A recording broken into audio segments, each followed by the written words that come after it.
Don, it must be Friday. It must be. Going to talk old school wrestling. Old school wrestling. Ladies and gentlemen, welcome to the Square Circle Maniacs YouTube channel. My name is Johnny Bottles. To my left is Dr. Don Wayne, the neckbeard psychologist from Twitter. And if it's Friday, it's a Flashback Friday where usually we look at famous wrestling angles that were near and dear to our hearts, that warmed the cockles of our hearts. But today it's a little bit different, Don. We're looking at jobbers, Enhancement talent, as they're called nowadays. Talent. The people that made the stars look fantastic. They gave their backs, their bones to make the superstars into superstars. And the mission was I would pick 5 and Don would pick 5. I'm sure we're going to overlap on a few of these. I'm sure we are. Because the ones that were memorable weren't very big. You know, you remember the guys that you saw all the time. By the way, new like a ball shirt, big boss man, loving this thing. Great color, Walmart.com. I highly encourage it. Absolutely fantastic shirt. I love this shirt, man. Perfect. The Great Ray Trailer.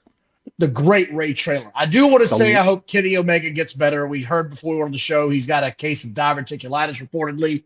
He didn't look right the other night, so we hope he gets better. Beer Man, I don't know if your Monkey Boys are going to make this show, buddy. I don't know. It's a lot of competition. A lot of competition. Well. Tell them. All right, I'll start. Go ahead. What do you have at number 5? Number 5. I've got a young man who made his name down south. He started in championship wrestling from Florida back in 1984. He's still in the business today, training people, young people, in the art of telling stories inside the squared circle. He made his way up to the Mid-South Wrestling Organization. He teamed with Rocky King to take on Kamala in a 2-on-1 match. Rocky King. Remember Rocky King? That's another jobber. Do. Yes. Another great jobber. And Rocky King and he took on Kamala in a 2-on-1 match back in January 2nd, 1985 in Shreveport, Louisiana. Then he moved over to the National Wrestling Alliance and he appeared for Jim Crockett's Promotions, where he made several appearances for Crockett. He was in Georgia Championship Wrestling. He captured the NWA Junior Heavyweight Championship. He actually got a belt. He's a jobber. And he was a jobber. How is that possible? How is that possible? Well, he defeated, let's see who he defeated here for that belt. He defeated Colt Steele in Kansas City, Missouri. Would you bet money that was not televised in any way, shape, or form? He just showed up one day with a belt they never heard of. I think you're absolutely correct, sir. He was even in the 1987 Jim Crockett Senior Memorial Cup, where he teamed with Steve Kern, where he wrestled 2 other jobbers, Mike Graham and Nelson Royal, to a draw. And he put his time in. A hell of a hand, as they say. The man's name is George South. So that's who you got at number 5. I remember George South. I got him at number 5, yes. I remember him very well. Didn't he, if I'm not mistaken, didn't he wrestle quite a few main guys in Jim Crockett Promotions? And in the WWF. He made his way to the WWF in 1988 to 1990. And then he bounced around World Championship Wrestling when it was rebranded into World Championship Wrestling and when it was acquired by Ted Turner, when Turner took over. And, what do you think he made? He became a part of wrestling history. Oh, Clash of the Champions 7, teaming with another jobber named Cougar J, and they faced off against, on June 14th, 1989, those 2 men faced off against the Ding Dongs. What a great name. What an absolute treasure of a name. I've got number 5 on my list. Mm-hmm. The Mulkey Brothers.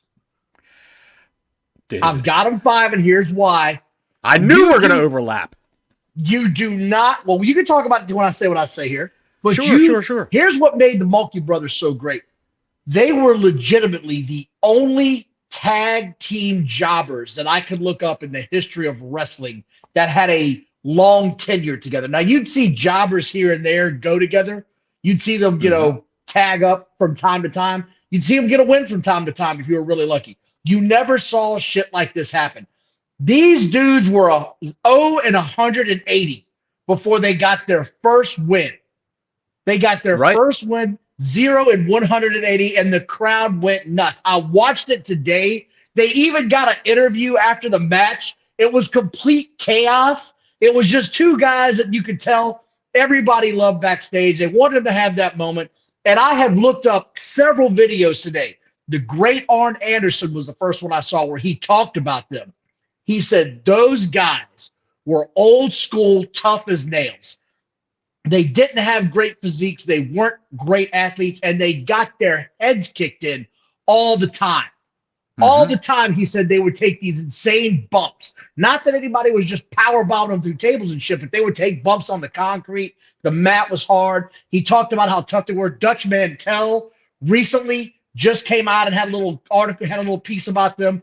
That was really great. He talked about how tough they were. The overall consensus from anybody that was a pro of the wrestling business, the Mulkey brothers were going to make you look good and we're going to take your big shots. And he talked about it. He said, look, some of the guys were stiff with the man. And, shit was said afterwards by other wrestlers, not even the Mulkey brothers. Other guys would say, hey, so what is it? Watch George's doc? All right, I'll have to check that out. I'll take you up on that, beer man. You haven't led me wrong yet. But that was my number 5, the Mulkey brothers. What do you got to say about the good old-fashioned Mulkeys?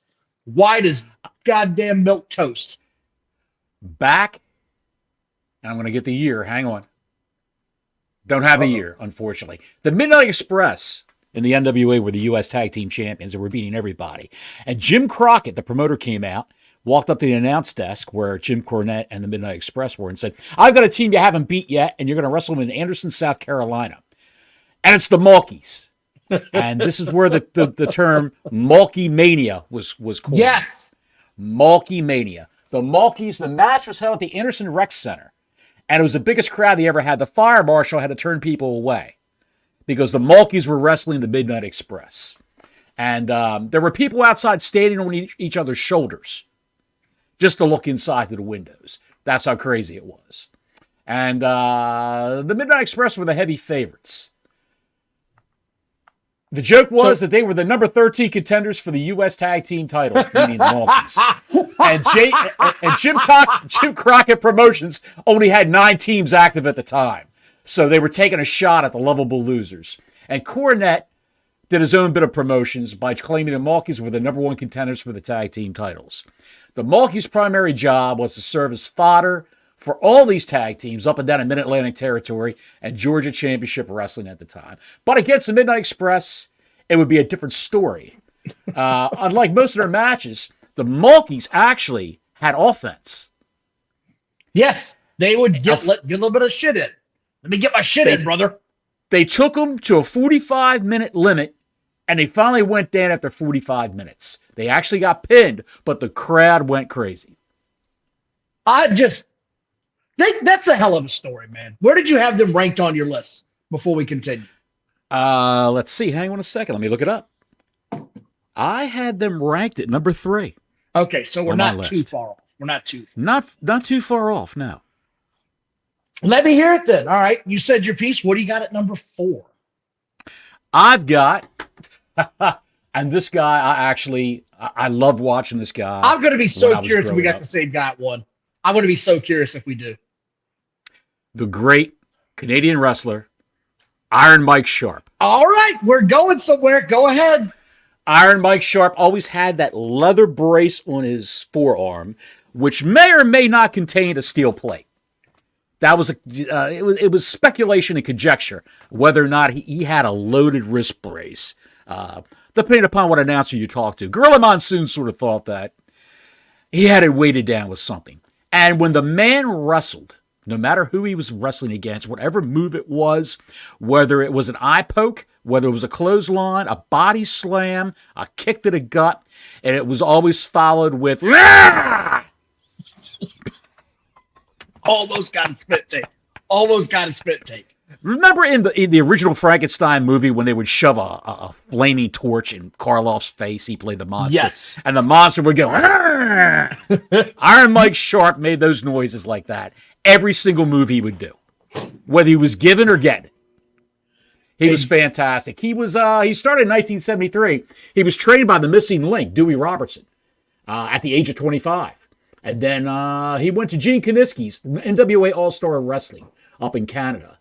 He was a 2-time NWA Canadian Tag Team Champion with Moose Morawski You're going down the road I was going to head down. I remember seeing him at Mid-South Wrestling long time ago. Way long time ago. He is the only job guy that I can remember that in one federation, I believe he held their tag team titles for like a month or two. I don't know how long he held them, but I swear I remember seeing him with the titles. I don't know why. I could go back and watch it, but in Mid-South? Early. Yeah. Mid-South, he was a Louisiana champion in Mid-South 2 times, and he had the Mississippi title 2 times, along with a Brass Knucks title win in 1979. Then he went to Stampede and worked for the Hearts up there, and then he made his way down to the World Wrestling Federation until he retired in 19... Job guy of job guys. Dude, he was Canada's greatest athlete, they introduced him as. I know, man. It was so great. Goddamn WWF. Canada's greatest athlete. He was a regular job guy on all their programs. And it was further distinguished by his near constant yelling and grunting throughout his matches, which I've just already covered. And the black bracelet on his right forearm. I'm reading this off his Wikipedia entry, by the way. No secret there, as my head's cocked. I don't want to read his Wikipedia. I want to say this is what I remember about him. Every time he would come out, dude. Every time he would come out, just I'm Mike Sharp and you're not. Just dude, every time. And I've heard this. Beer Man covered it. Are you reading the comments? Because I've heard this from 500 people. I've seen it everywhere. He would take the longest showers known to man. Everyone that I've seen has talked about how long the showers were. He was a neat freak, and I'll tell you why he did that. He did that because the guys that he would wrestle, you get in the ring, you're sweaty, you got the baby oil on, you're greased up, and that sweat transfers over to you, and he didn't like the smell of some of the guys that he would wrestle. A lot of those guys weren't exactly hygienically sound. There are some famous stories about guys like Vader and things like that who never washed their gear, and they were coming in from between shots.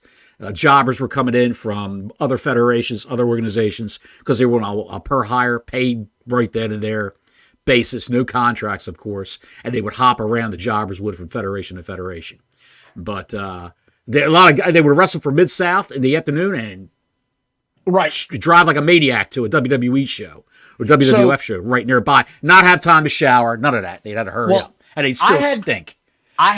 He got a push. He got a push. I had him 4 on my list, just so you know. I had him 4. He had a push at WWF. He was managed by Captain Lou Albano for a brief period of time. Why did they do that? Because I can't wait to get to number 1, because you're probably like, what the shit? But no, I had him at number 4. You had him at number 4, so I think we're good on that. That's about right. He was a memorable guy. You remembered him. I want to give you my number 3. He had a match with Bob Backlund for the belt. I'm not surprised. A lot of these guys did on TV tapings to get the house drawn. Like the actual the heavyweight champion, the Hogans and the Backlunds weren't going to wrestle a top star at a TV taping because that shit lasted hours. I loved Iron Mike Sharp. I love the Malkies. I love all these freaking guys, man. Go ahead. Number 3, Special Delivery Jones. Ooh, do you have him on your list? No, I do not. I saw him today, and I said the only thing that was memorable about that guy, for me, was he had the shortest, at that time, WrestleMania match against King Kong Bundy. You remember that? Yeah, well, he got beaten in like 10 seconds or 9 seconds. So I did the research on this guy today. He was in the WWF. He was there for so damn long. Yes. Special Delivery Jones. He's in the Hall of Fame, too. Is he really? I didn't know that. He's in the Hall of Fame. Dude, the part of the Hall of Fame, it's the part of the Hall of Fame where they had some people by honorable mention weren't televised, but they made it in. Okay. Like McMahon's limo driver for all those years. James, I forgot the guy's name. His last name began with a C. I'm not going to look it up right now. Somebody would probably in the comments, tell us who it was. That guy's in the WWF Hall of Fame. There it is. Look at it now. Yeah, he famously lost to King Kong Bundy in 9 seconds at WrestleMania. 9 seconds. That's amazing. Do you want to know what made him famous? What put him on the map? He did a stretcher job to Greg the Hammer Valentine in a match in the late 70s where Valentine refused to let go of the figure 4. Right. Special Delivery Joe showed up at the Madison Square Garden taping the next week in a leg brace to keep selling it. The job guy had a leg brace on. That's a commitment to detail right there. Dude, you tip your damn hat, right? Like you are the guy that's going to count. You're on the back, shoulders on the mat, looking at the stars, 3 count every night, and you come in the next week and you're at an angle. You're just part of this angle. And yeah, he wasn't a small guy. He was a bigger guy. He wasn't some little putz. I mean, he was a bigger dude. But Special Delivery Joe's, he started wrestling, look it up again, had his first match in 1975. Had his first match. And retired, it looks like, in 1995 permanently. 20 years this guy did. You have to love the business if you're going to do something like that. That's wild to me. That's wild. I got him at 3. So you obviously have somebody on the list that I don't have. Well, maybe even more. So who do you have here? You said you had the Mulkeys at 3, right? Yeah. I had the Mulkeys at 3. Okay. And who did you have at 5? Let's go to number 2. Let's go to number 2 for me. Who'd you have at 5, though? George South. Okay, that's right, George South. Sorry. George South, Mike Sharp, the Mulkeys, and I have this guy, the great Abe Knuckleball Schwartz. No, you are not. No, you are not. You are Kimchi. You are not doing this to me. You are or the Brooklyn Brawler. This. You're not the doing man's this. name is, or as Pat Patterson would refer to him as Sweet Cheeks, the man's name is Steve Lombardi. You are not doing this to me. Why? Was that your number 2? That's my number 1 with a bullet. Steve Lombardi wore a lot of different hats. Yes, he did. Literally. And the WWF. How in the hell do you have him at number 2? How is this possible? Because when I think of Jobber, I think of the man that I have at number 1. When I think of Jobber, and a lot of people think of the term J-Broom, Jobber, whatever, they think of the guy that I have at number 1. Do you know how long this guy, I don't want to hear one yet, I want to keep talking about my man here. Do you know how long he wrestled in the WWE? I'm looking at it right now. From 83 to 2016. Well, that's how long he was active, but how long he was actually in the WWE actively wrestling. I know from 1983 to 2016. Okay, here we go. He early had career matches here and there. He semi-retired and departed in 98. That's what I was getting at. He was in there routinely from 83 until 98 before he semi-retired. From 95 to 98, he did sporadic appearances. That's true. Then he was in semi-retirement from 98 to 2016. That's what I'm saying. So from 83 to about 95, he was from 83 to 93, he was a regular on their TV show. Regular. Yes. You saw the Brooklyn Brawler all the time.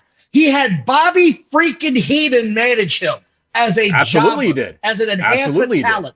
And you're going to tell me he's number 2. Whoever you got at number 1 better have Jesus walking them down the aisle. That's all I got to say. Because here's the other thing. Hang on a second. Hold on. Who was a big feud with when he was managed by Heenan? He had a big feud with a I wouldn't say top star, but a fair Terry mid-card Taylor. star. Taylor.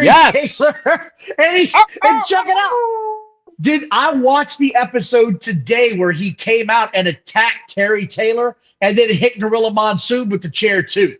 And that's what started the tiff with Gorilla Monsoon. Frickin' Bobby Heenan and Gorilla had heat after it on the show. Bobby was like, I didn't know what he was going to do. I didn't know he was going to do that. I'm sorry. I don't know. I'm sorry. I apologize. And Monsoon's like, I'm going to get you, Bobby. I don't know when, but I'm going to get you. You realize Brooklyn Brawler beat Terry Taylor when he was on the way out the door to WCW at his final match? That was the ultimate FU from Vince McMahon to Terry on his way out. Mm-hmm. Brooklyn Brawler's going over tonight, pal. Good luck out there. Here's why I've got Brooklyn Brawler on my list. How many enhancement talent guys do you know got sent to Japan and got sent to Europe on the tours with the WWF at the time to wrestle in those matches? Because usually when you went overseas like that, you get the local guys if you wanted to get some enhancement talent. They brought the Brooklyn Brawler over specifically for that reason. You're going to tell me he's not number one on your list for all-time enhancement talent. How in the hell he went to Japan to put over WWF guys? I'm insulted and hurt at the same time. I'm sorry that your ass got chapped for me having the Brooklyn damn it. Brawler at number 2. Who's your number 2 guy? Barry Horowitz. That's your number 2 guy? That's my number 2 guy. Barry Horowitz, slapping himself on the back. He didn't have one of the longest runs in history, but he bounced from WWF to WCW and was on their TVs, both those companies. Because when he left WWF and went to WCW, he was on their TV doing the same gimmick, doing the same thing, putting over top stars. He was always in a match with a big star. It's not like you didn't know who he was wrestling. You knew who he was wrestling every match. The guy was around. He wasn't around forever, but he made such an impact. You just remember him. He gave himself a gimmick as an enhancement talent. There's only 2 guys I ever remember seeing happen that with. One of them was a Brooklyn Brawler. Barry Horowitz was the other guy. Mm-hmm. Do you remember? Do you not have Barry Horowitz on your list at all? I've got Barry Horowitz as number 1. I'm fucking leaving. You have got to be kidding me. No. I want to hear why. Barry Horowitz still wrestles to this day. Barry Horowitz. So does the Rock and Roll Express. It doesn't mean they should be. Barry Horowitz made the rounds. He wrestled in 79. That's when he started, 1979. And he made his way to the WWF. He went from through 87 Florida. to 90. Yep. And he went to World Championship Wrestling, 1990. He went to Global Wrestling Federation, if you can remember that suckfest. From 91 to 93, he went back to the WWF, still the jobber to the stars in the WWF from 91 to 97. And then they decided to give the man a push from 95 to 97. He teamed with Hakushi, Japanese talent that they had at the time. Mike Jackson. As a matter of fact, Mike Jackson, whose main career is an art dealer. He's still around, isn't he? He still wrestles at 76 years old. Still in tip-top shape. But Mike Jackson was a very, very small guy. He was a little man. Great. He ripped, but if you saw me wrestle as a kid, you had a great childhood. I say Barry Horowitz, with his gift of gab, the Brooklyn Brawler did not have the gift of gab. Barry Horowitz could cut promos. Barry Horowitz worked with everybody. I don't want my job guy to cut a promo. I want him to be a gimmick. I want to remember him. He worked with the Body Donis. He worked with Tom Pritchard. He worked with Owen Hart. He worked with Steve Austin, Triple H, Duke the Dumpster Droese, Savio Vega. He also worked with, he became Kane. He was Dr. Isaac Yankem. Oh, God. He worked with Farouk, Goldust, Salvatore Sincere, and Tracy Smothers as Freddie Joe Floyd. Dude, he teamed with him against the Headbangers on Monday Night Raw in Kuwait City, Kuwait. His last match was against Freddie Joe Floyd in April 12th, 1997. Then he went back to WCW. He kept on rolling. He wrestled Disco Inferno, Wrath, Chris Adams, Alex Wright, Vincent. If you remember Vincent, of course. I can't Virgil. I can't believe he took him over. You're shocked. This guy wrestled everybody. You name it, he did it. He wrestled all these different people in all these decades. No. He's wrestled longer than the Brooklyn Brawler. No. He retired in 2003. And then he came back in 2022 to this year. Still wrestling WrestlePro's Rock and Roll Forever event in Rahway, New Jersey. He came back. He fought Joey Janela in a Rahway street fight. He beat Joey Janela. Later that month, he wrestled in what Dallas. What does that say about Joey Janela? That Joey Janela sucks.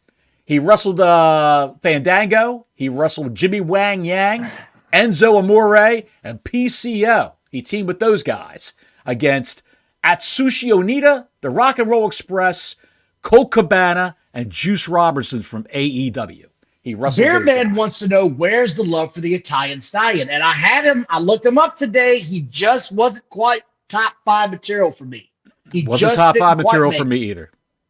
You got to get the guys who were around for a long time, that were very, very memorable, guys who had promo time, guys who were in angles, guys who had a gimmick. The Italian Stallion was very, even though he was Italian, the Neapolitan ice cream was strictly vanilla.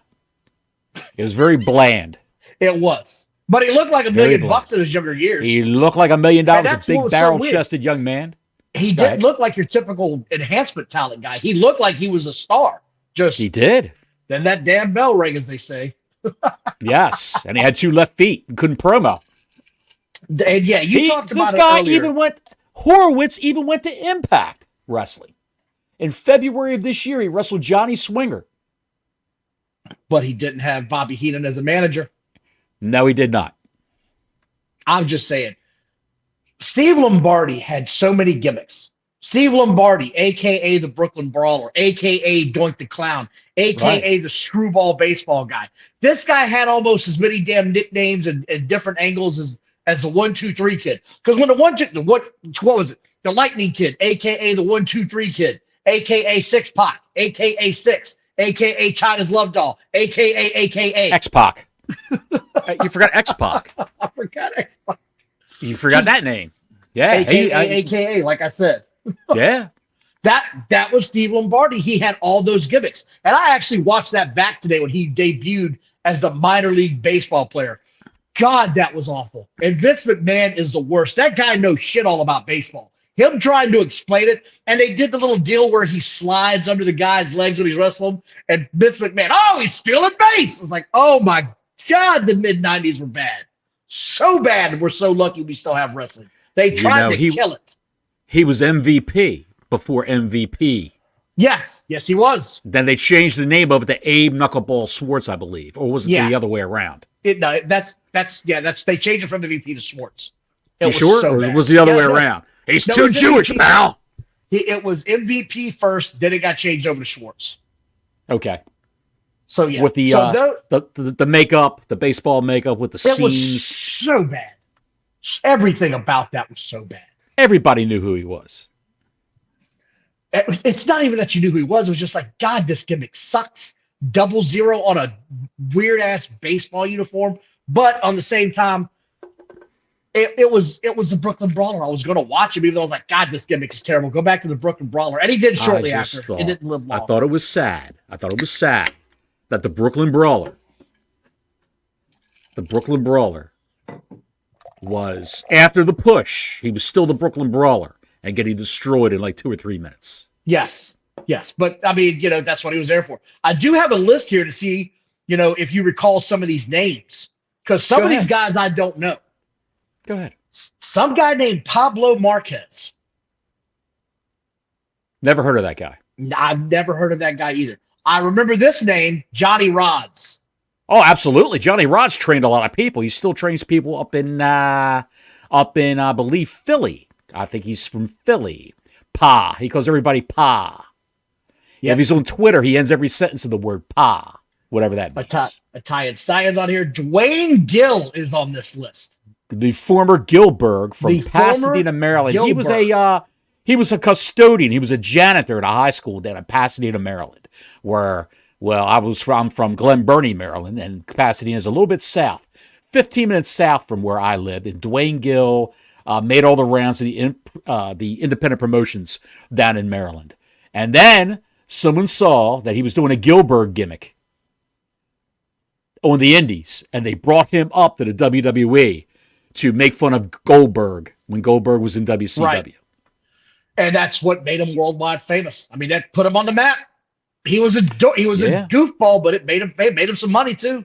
Salvatore Bellomo. I do not remember this guy. Salvatore Bellomo. I don't remember this guy. I totally don't remember this guy. If you saw the Italian, he was in WWE or WWF, I should say. If you saw the Italian Stallion, you saw Salvatore Bellomo.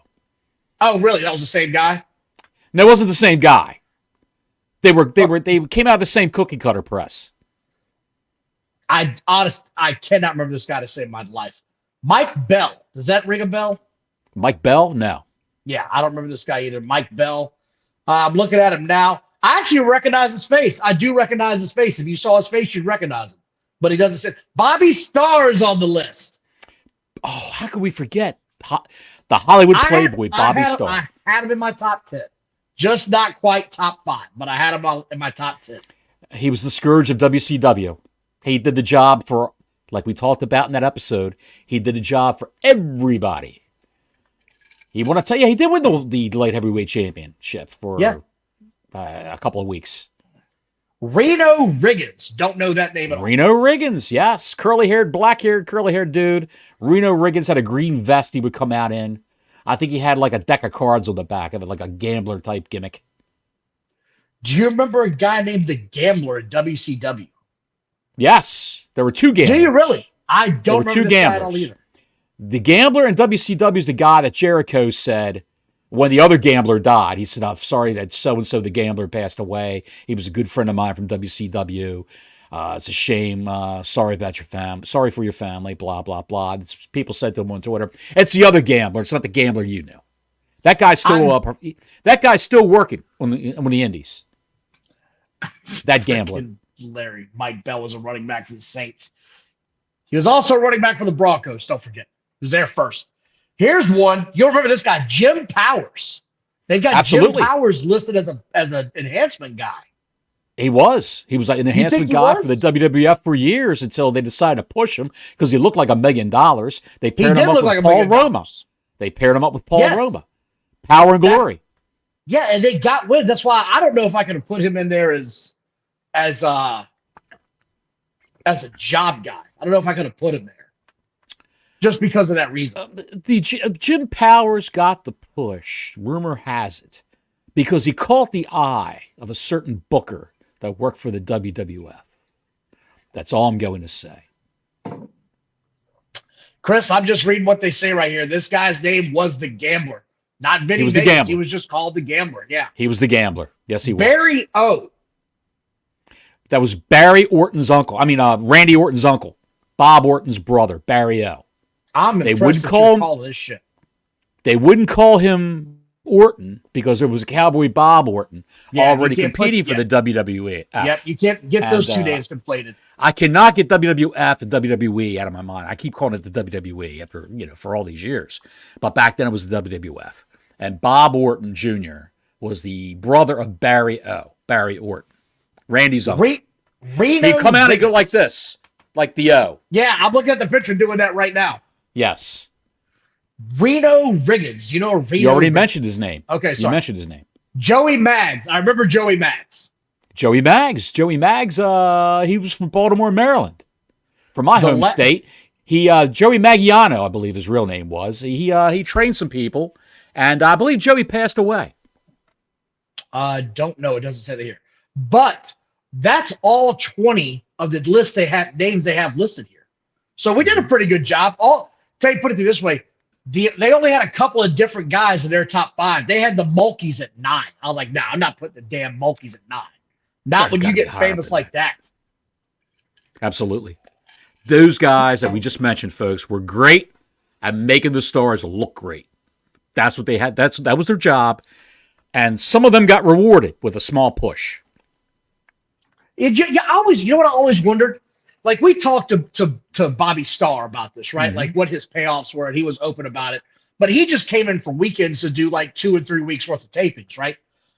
Guys like, Barry Horowitz and the Brooklyn Brawler, they were on the road all the time with these guys. Like, they were all – do you think they got paid? Because they're not going to get paid on merch. They're not going to get anything sold.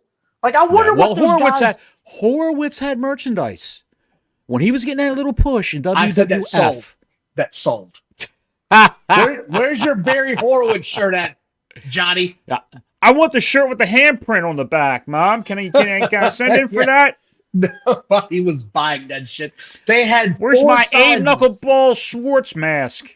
They were selling those things. They had 4 shirts at the show: small, medium, large, and extra large. Those were the only 4 shirts they had. So if you bought one of those sizes, they were sold out immediately. It looked great when somebody actually bought it, sold out large. Yes. Good look for him.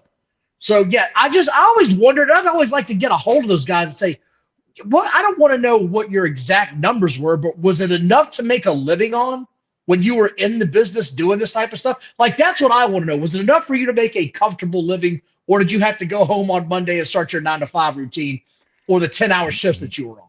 You would have to work a lot of dates. A lot of dates. Well, they Some of did. those guys work 7 days a week. Well, that's what I'm saying. Those guys work, 5-6 nights a week. Sure. They were on the road all Absolutely. the time. I mean, And you didn't take all off the for being time. hurt. You didn't take off for being hurt. If you got hurt, you taped it up and kept on going. You took a shot of Novocaine in your ankle if you rolled your ankle. Chris said, watch SummerSlam 95. You'll see Barry Horowitz merch. Absolutely. Jesus. The handprint on the back of the shirt. That's what I remember. So, yeah, that was fun. I enjoyed that little nugget. Do you of, remember the Abe Knuckleball Schwartz merchandise? No, hell no. The plastic Halloween mask with the string to keep it on your head. It was the makeup, the baseball type stitches and makeup. I do Scott not says, you remember don't wrestle, that at you all. don't eat. I don't remember that mask at all. I just remember all of these guys, man. I have no... Max Moon. Anyway, that's all I really wanted to cover tonight, Bottles. It didn't have to be a terribly long show. I enjoyed it for what it was. I want to give some spotlights to some of the guys from the yesteryear, because it's sad, and I want to get into this a little bit too. You don't see the enhancement talents that you used to really put a guy over to make him a star anymore. Everybody in the WWE's got to be a superstar. Everybody's a big shot. It's kind of a weird dynamic that they've created now. You know what I mean? The closest one that they've had was, what is that dude's name? Ricochet. No, he was in WWE like a few years back, not long ago. He was going to job to somebody, and they interviewed him. He says, all I know is a man who's got 2 hands has got a chance. Who was that guy? Little skinny guy with no chin. With no chin. Chris, I know you're watching, damn it. What was his name? I thought you were going to say it was Chris Steichler. I was like, what? No, about Chris Steichler knows. I, honest to God, have no idea. I can't remember. I forgot his name. A little skinny guy. He with a big nose and no chin. He was paired with Carmella. He was dressed like Vanilla Ice. There you go. James Ellsworth. James Ellsworth is his name. James Ellsworth was a jobber from the Maryland Indies. He's got a promotion called Adrenaline Championship Wrestling that he runs spot shows in and still in Maryland. And he got caught sending some dick pics, as they say, to a 16-year-old girl. All right. So that's why he's never been back to the WWE. Not getting into I'm just saying it's documented. That's what he did. Right, he said, somebody hacked my phone. Yeah, well, whatever. So the point is that, so the guys that they have now, laying on the mat every night, what was the guy's name just a few years ago? He was the king. He had the crown and everything. He was bragging about how rich he is. You haven't seen him on TV in forever. I think he's been sent back down to the NXT show. Guess he's gone bald. He shaved his head.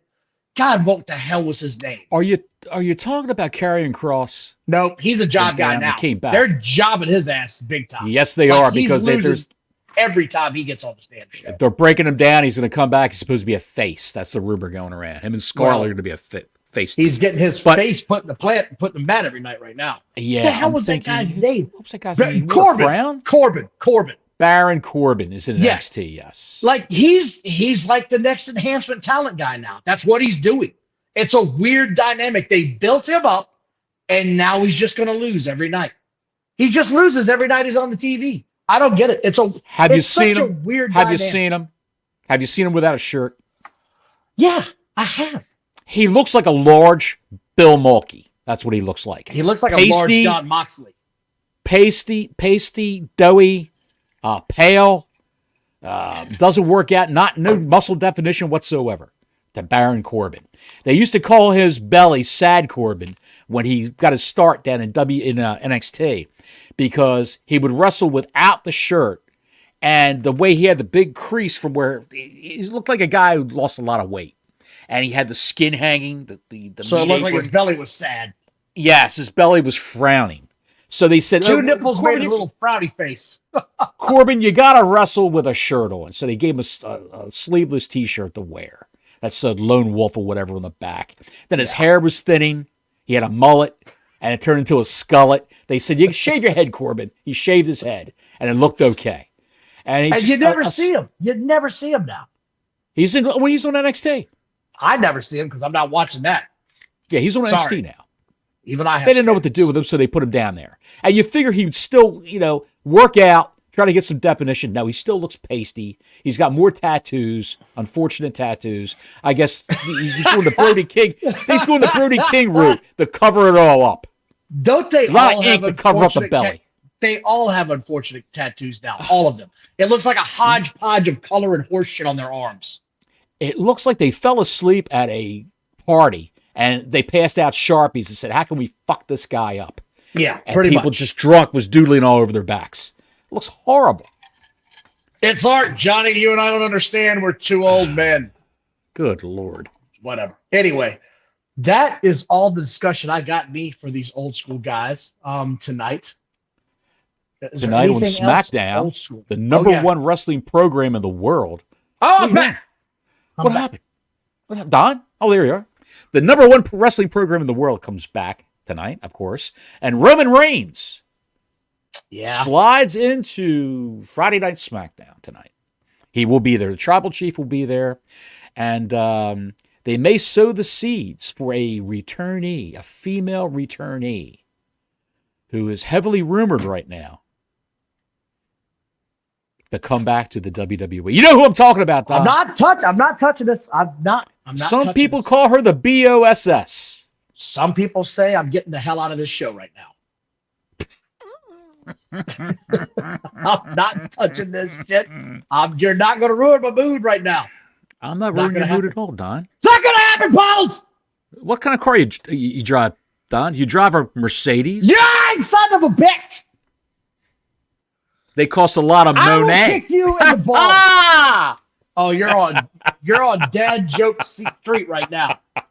Population you, pal. So we do have an announcement. There will not be a show next Friday. We will not be doing a show next Friday. No Flashback Friday next week. No. So we have 2 weeks to come up with something. I don't know what. Royal Rumble's around the corner. I was sort of thinking maybe we do a show dedicated to just that in 2 weeks. Well, you know what we have to do? We have to do the best of 2023. That's on Wednesday or Thursday show, right? If that's what you wish. That's what I think I'm going to wish, because I can't do AEW on my vacation, pal. That's just not going to happen. No, pal? No AEW, pal? What you have to tune in to see who Jericho's going to team with. I absolutely do not. Kenny Omega's on the shelf, pal. Yeah, okay. I'm not. Maybe they'll bring in a guy named Chuck Alpha. No, Chuck Alpha will come in, pal. I just want to thank instead of Kenny Omega. I just want to thank everybody for tuning in tonight. Please like and subscribe. We really appreciate it. We've been doing pretty well lately. Our channel's slowly growing. Got a lot of guys watching, not subscribing. It's kind of weird, but hey, man, we do appreciate you watching. Please keep at it. Give us a subscription. Give us a subscribe. It doesn't cost anything. I subscribe to all kinds of stuff that I don't watch. So, but, subscribe and watch us. Thank you all. Appreciate it. Good night. I know one guy who can't wait for Mercedes Monet to come back. Until next week, Gordon Soley saying so long from the Sunshine State.